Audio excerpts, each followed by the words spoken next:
Alright guys, we have officially made it to 2024, a whole new year of the UFC. In today's video, I'm going to be going over my 5 major bold predictions of this year. Let me know what you guys think of them, if you think they'll come true, and maybe they won't. But yeah, let's get right into it. Alright guys, so for my first major prediction of this year, I do believe that Corey Sandhagen will become the UFC Bantamweight Champion by the end of 2024, okay? The biggest issue I had with this is if Corey Sandhagen would even get the title shot, right? They've tried scheduling him against Umar multiple times, it seems like now. And the bantamweight division is kind of in a bit of a logjam, right? Where multiple people can get the title shots, okay? But I do believe that Sandhagen will be the best option if the UFC wants Sean O'Malley to remain champion, okay? So I don't believe that they'll go with Merab getting the title shot. I don't think Sean O'Malley would move up to 145 pounds just yet. Possibly if Ilia Topuria wins the title. I know they've been talking back and forth, but I don't think that'll happen, right? I do believe that Corey Sandhagen will be the best guy, the best stylistic matchup for O'Malley to get if he retains the belt against Marlon Vera, okay? So I believe that Corey Sandhagen will get the title shot, and I do believe that Corey Sandhagen would defeat Sean O'Malley if they do end up ultimately fighting. He's just way too well-rounded for Sean O'Malley right now. He's just as good of a striker. He's got the same height, same reach. It's just stuff that O'Malley hasn't really dealt with yet in his career, you know what I mean? And I think Corey has shown more of his skills and of his ability more than O'Malley has. Don't get me wrong, O'Malley has as well, but Corey has shown that he has a granite chin. He could go all 5 rounds. He could put on a pace, an incredible volume. It's just going to be really hard for O'Malley to land on Corey, I think, right? I just think Corey's the better mixed martial artist, if I'm being honest, man. I mean, the takedowns are going to be a huge factor in this fight. The skill level is pretty similar on the feet with these two. It's just a lot for O'Malley to really handle in this matchup, I feel. So I do think Corey would beat him. I do think Corey would become the champion if they end up fighting.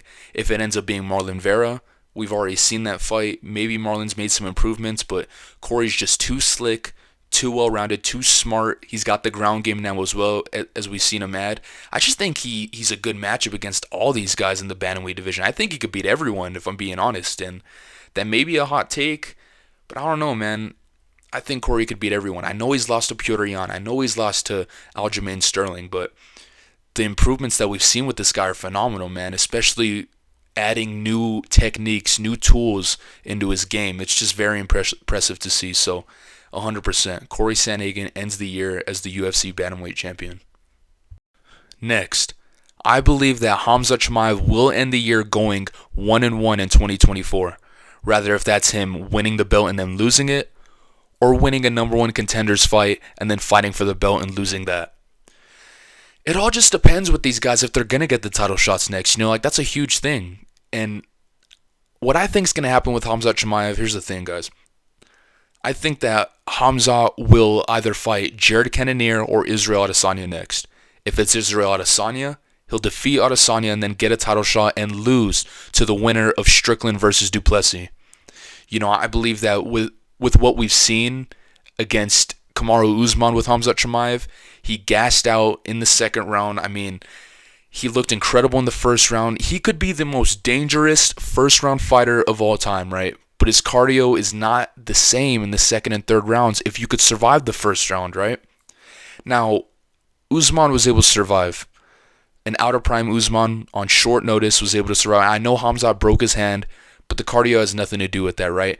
What's going to happen if he's there with a more well-rounded and suited grappler? I feel like Sean Strickland is. You know, better jiu-jitsu.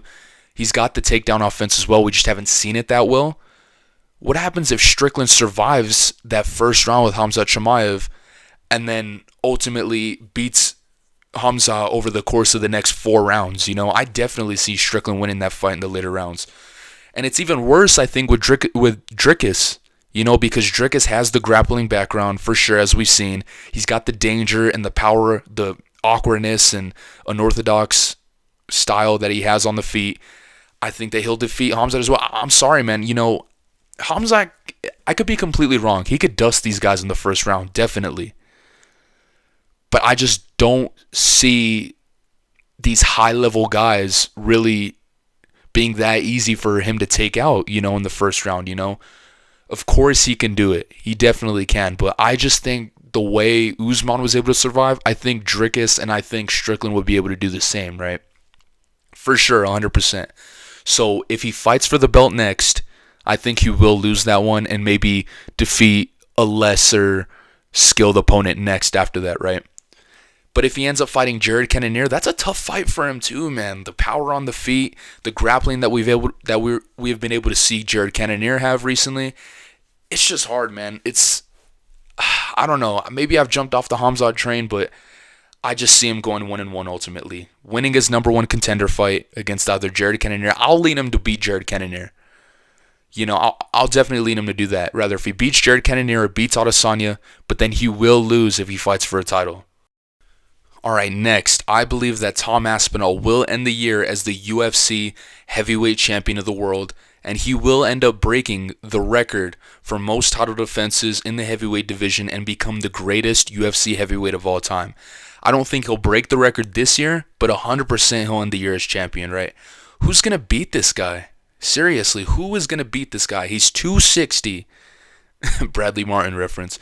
He's like 265. 6'5", lightning speed, incredible knockout power, an incredible ground game.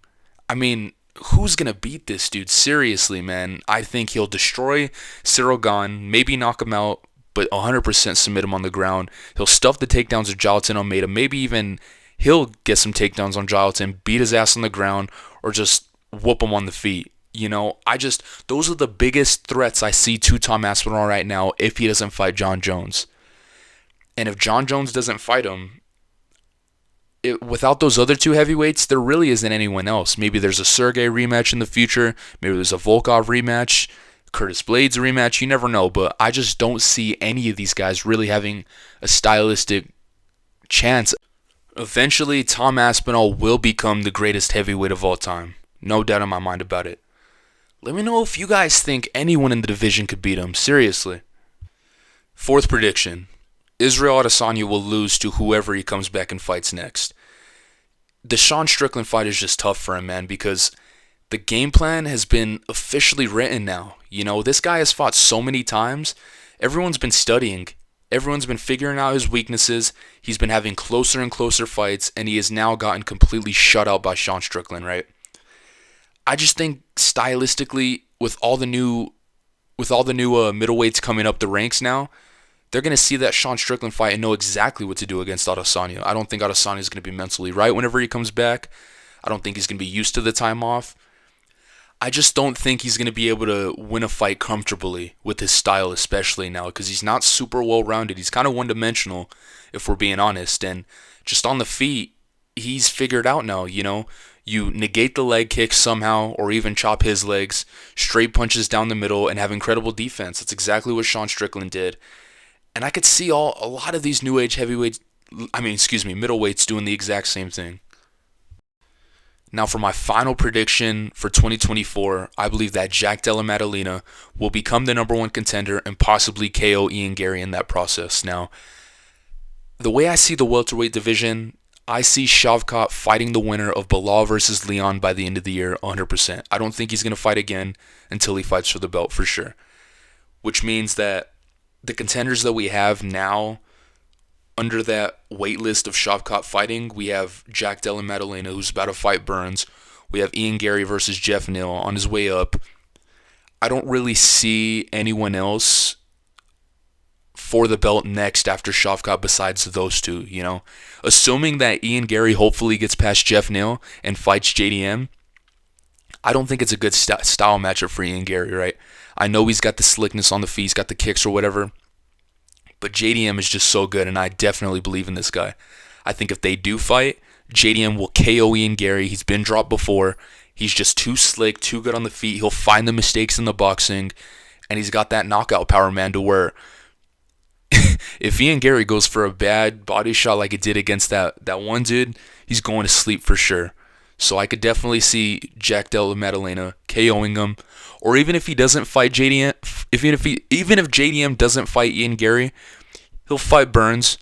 And I just think with Burns' age, with the time off, with the injuries that he just had, I think that JDM, with his youth, the boxing skill, I mean, he's going to tear Burns up on the feet. And maybe I could be wrong. Burns is good, but either way, I just see JDM being ready to fight for the belt by the end of this year. So let me know what you guys thought of the video. Let me know your predictions for 2024 in the UFC down in the comments below.